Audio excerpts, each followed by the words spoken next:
যার কাছে বারবার নিজের জন্য ভালোবাসা চাইতে হয়, সেখানে কি আসলেই ভালোবাসা থাকে?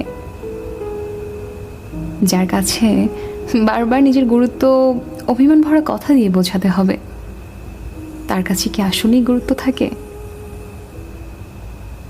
যে মানুষটার কাছে সবসময় তার সময় মতো নিজের জন্য সময় পেতে হবে, সে মানুষটা কি আসলেই সময় করতে পারবে আপনার জন্য?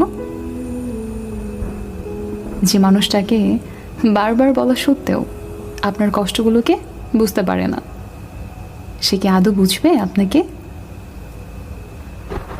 এই প্রশ্নগুলো আগে নিজের মনের ভেতরে বারবার করুন, দেখুন কি উত্তর আসে আপনার মনের বিশ্বাস থেকে। যদি উত্তরগুলো আপনার মনকে বারবার দুর্বল করে দেয়, তবে ওই মানুষটার প্রতি যতই দুর্বলতা থাকুক না কেন, নিজেকে সরিয়ে আনুন। আপনি তার জন্য নিজের আত্মসম্মানকে বিসর্জন দিচ্ছেন, অথচ মানুষটা আপনার এতটুকু মূল্যায়ন করে না।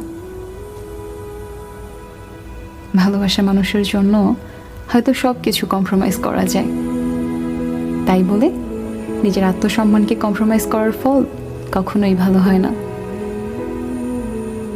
মনে রাখবেন, কারো থেকে বারবার চেয়ে কিছুতে সাময়িক খুশি হওয়া যায়, কিন্তু মনের ভেতরের শান্তি পাওয়া যায় না।